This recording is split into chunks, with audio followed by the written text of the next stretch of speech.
Welcome to Redefine How You Age, helping women 50 and over build strength, vitality, confidence, and longevity. Hi, I'm Donna Hetrick, clinical nutritionist, personal trainer, and blood chemistry analyst. Thank you for joining me today, and welcome back to those of you who have been following.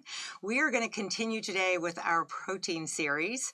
We kicked off talking about how to determine your personal protein needs.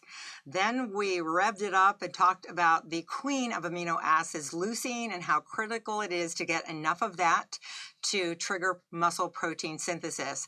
As part of that, we also talked about how amazing of a trick it is to turbocharge those muscles by using a protein powder after those resistance training workouts.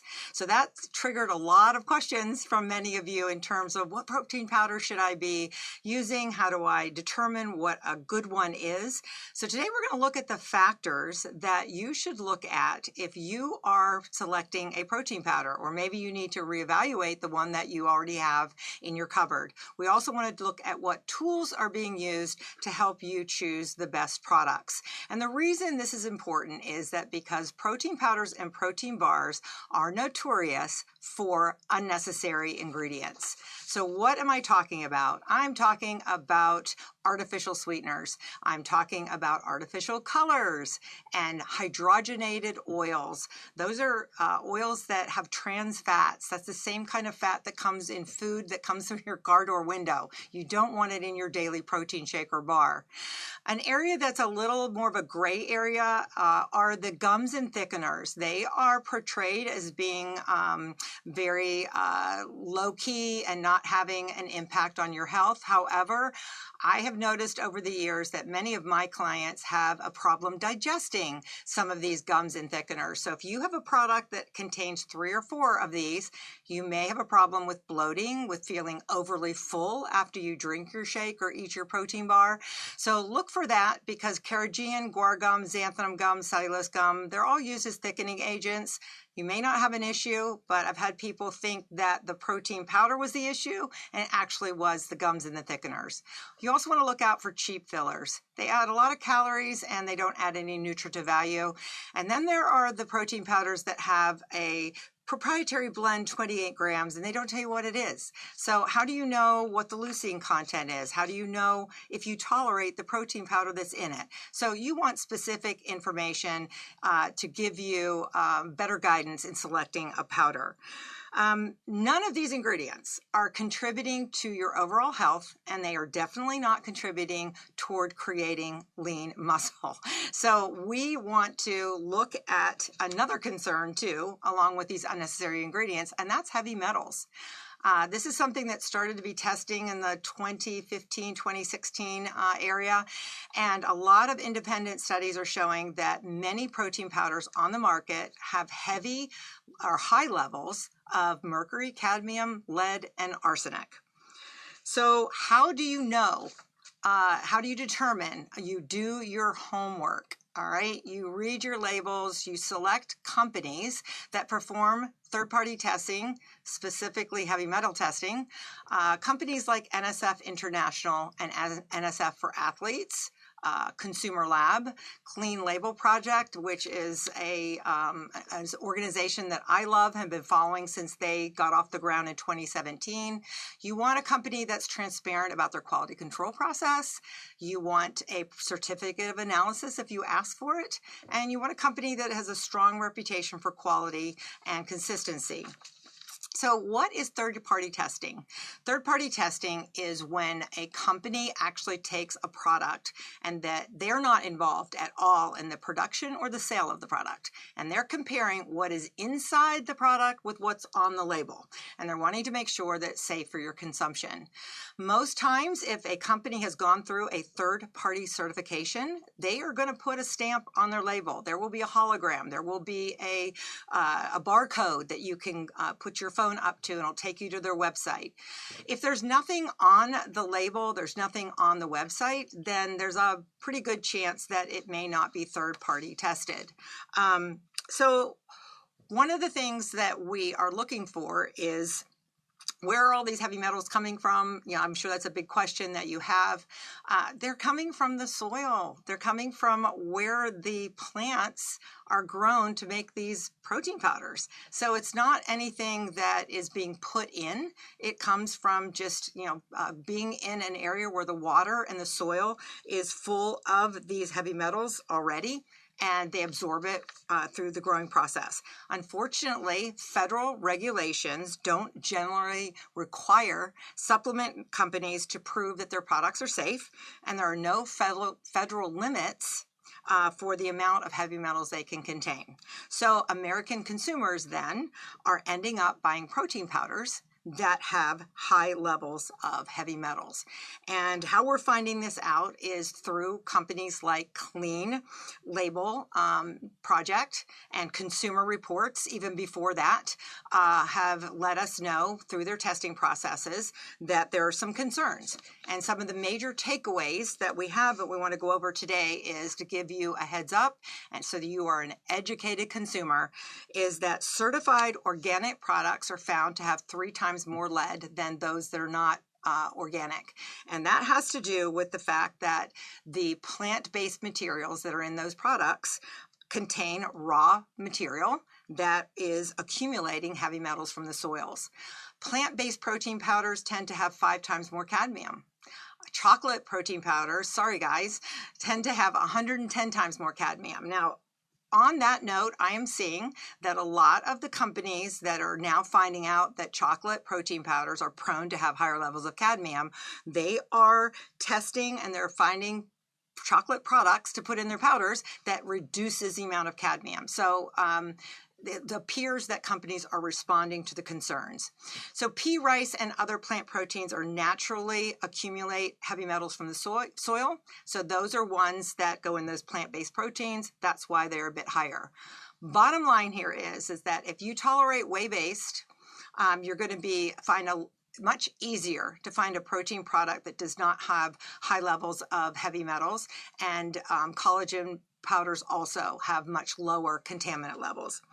And I want to mention that the Clean Label Project also did some testing early on that had to do with testing the BPAs. And the good news is that they are coming up now that they're almost non-existent in the products. So that's really a great response to the controversy of these forever chemicals, and we're glad to see they're not there.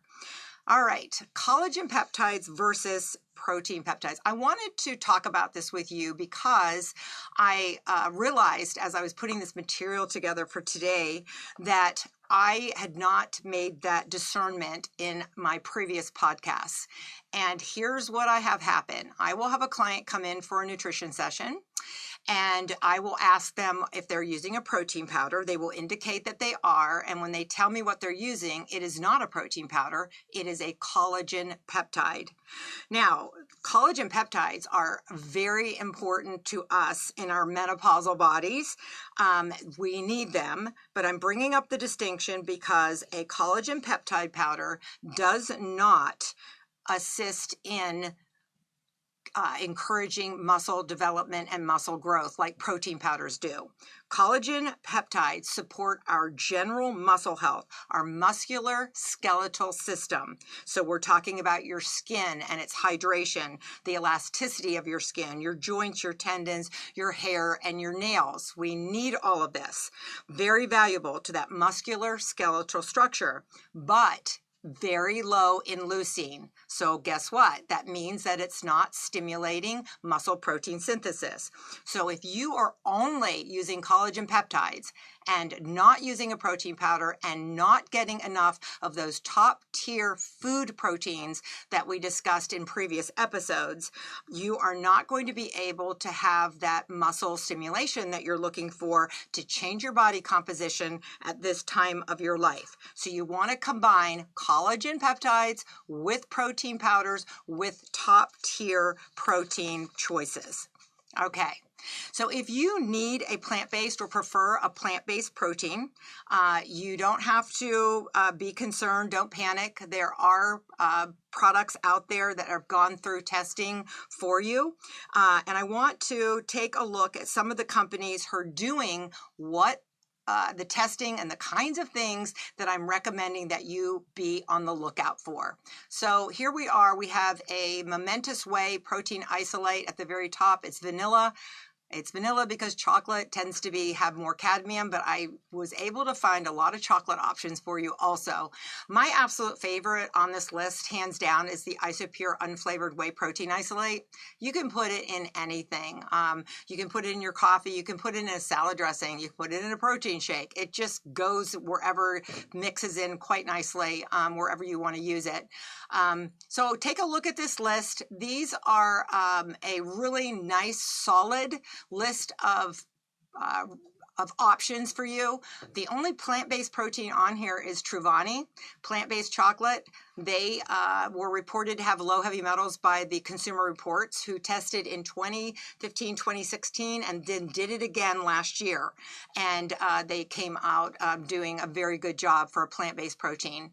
So any of these will work well for you if you're trying to find a quality, clean protein, one that is not going to be putting consistent amounts of heavy metals into your system, because we hold on to those. We don't get rid of them, and they can cause issues down the road for us, health issues, if we ingest too much of them too often. All right, egg white protein powder is another one I want to bring up. 35 years ago when I first started out in this business, I'm celiac, so dairy for me was a no-go, and so I lived on egg white protein powder because that was before collagen peptides, before bone broth powders, before plant-based powders. They didn't come on the market till about 2000. So egg white protein powder is an excellent choice on a non-dairy issue, and it is tolerated very well by a lot of individuals. This is my pick. This is my top pick. This is what I personally use. It's called, the company name is Naked Nutrition. The name of the protein is Naked Egg. It's got 2 ingredients. That is it. And for 2 scoops, I get 25 grams of protein, 2.3 grams of leucine. So it's a little low, isn't it? So I add a little bit more of that protein powder, or I might throw in a little bit of a flavored whey protein isolate to round it out. But this is a really great company. They do independent heavy metal testing, don't have anything but those 2 ingredients. They use non-GMO eggs, and they get those eggs to the manufacturing plant within a day to preserve the amino acid profile. On their website, I was kind of laughing that they only gave a 4 out of 5, but the reason is it doesn't mix well unless you put it in a blender. You cannot mix an egg white protein doing this. You have to put it in a blender. So I think that was the only complaint about it. All right, next we're going to take a look at protein bars. All right, and I'm going to take the same approach to these as I did to selecting a quality protein powder. We're looking at muscle building potential. We're looking at leucine potential, the quality of the ingredients, how convenient it is, and I gave it my rating. So these 4 bars are some of the best ones I found based on those particular factors. There is so much out there. If you go into like a Wegmans grocery store, there is a whole aisle with nothing but bars. And if you start reading the labels, recently a client shared with me a label for a bar that had canola protein isolate. That is a byproduct of the canola oil making industry. Why would I want to ingest something like that? It's just, so you really have to read the labels and be very prudent about that. I want to say a quick word about how I recommend my clients utilize protein bars. I do not consider them a top tier or a top protein choice. I consider them to be a convenience food and to be utilized only when there's absolutely no other way that you can get a protein shake or a top tier food protein choice. That said, I want to go into each one of these. We're going to take a look at Julian Bakery egg white almond bar. So here's the deal with these bars. I just showed you an egg white protein where for 110 calories, I got 25 grams of protein and maybe half a scoop of something else, so maybe 150 calories. I got everything I needed in that shake to do the job that I'm looking for it to do. In a bar, like this bar, it's great in terms of ingredients. It's got a short ingredient list. You get 20 grams of egg white protein. I think it probably has more widespread tolerability in terms of digestibility by most people because it's egg whites. It has a higher leucine potential. However, if you have to eat 1.5 bars to get the same result that I got from my egg white protein shake or my whey protein isolate shake, with zippo grams of carbs, zippo grams of fat, zippo grams of sugar. So here we have a bar. You have to eat 1.5 of them after your resistance training workout to stimulate muscle protein synthesis. 315 calories, not too bad. 13.5 grams of fat, which may not be tolerated by some. 31.5 grams of carbs. That's a lot of carbs at one time for most people. 1.5 grams of sugar, 25.5 grams of fiber. We recommend 25 grams of fiber throughout the day. Again, from a tolerability standpoint, I'm not sure that most people would feel great after eating that much at one time. You get 30 grams of protein and get your 2.5 grams of leucine. Okay, that's 1.5 bars. Next, we're going to look at the Lineage bar, Lineage protein bar for humans, chocolate chip cookie dough. All right, this one is whey protein and grass-fed bovine collagen.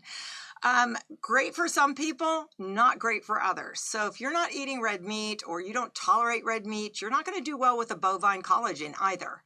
So, or if you're not dairy intolerant, the whey protein is not going to work for you. The downside of this one is that it is 277.5 calories, so a little bit less on the calorie load. 9 grams of fat, more tolerable than the first one. 18 grams of carbs, much better. 1.5 grams of fiber. 15 grams of sugar, a little high.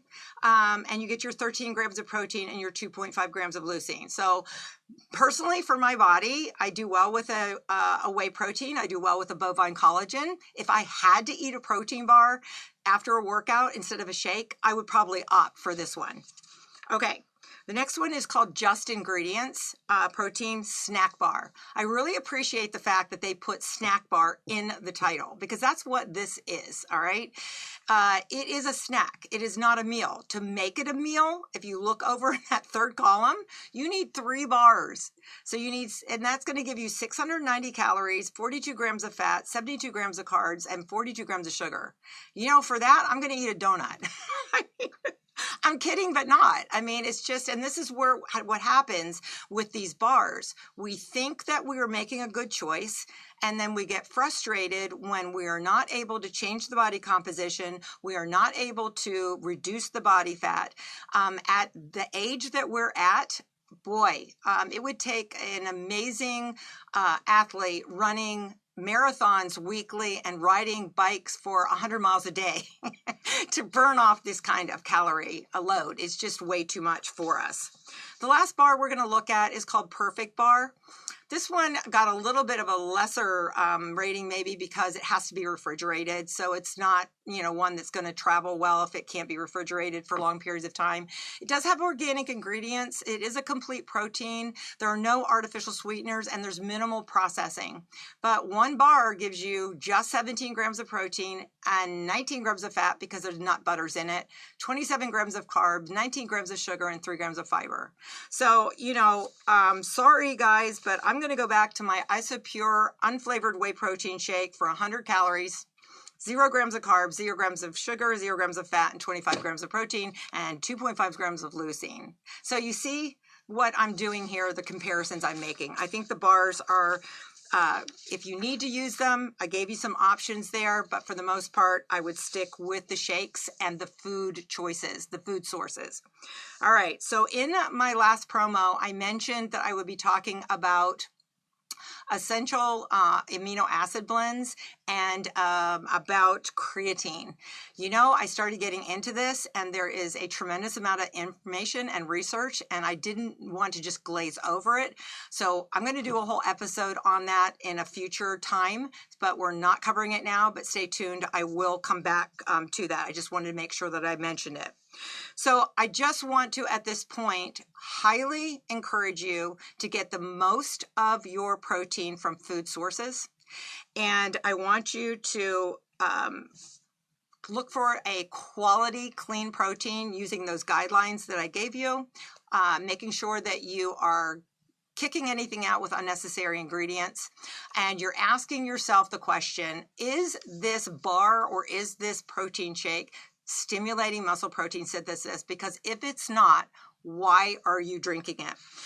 All right, next time you're going to meet someone who's really special to me. She's been a client of mine for 30 years. You heard that right. Her story is one that I think every woman over 50 needs to hear. She's going to share with you some of the changes that she has been making to become stronger for the life that she wants to lead. Things were starting to change and shift, and she didn't like it. So we have really gone into overdrive in making sure that she has changed the direction and the trajectory of her health span and her longevity. You will love her. She is putting everything we've been talking about into action and in a reasonable and doable way. So until we meet again, I want to encourage you to read those labels, get rid of unnecessary ingredients, and age strong and live long. Thanks for listening to the Redefine How You Age podcast. If you enjoyed this episode, please subscribe and share it with a friend or two. If you would like more information about me, Donna Hetrick, visit my website at donnaphetrick.com.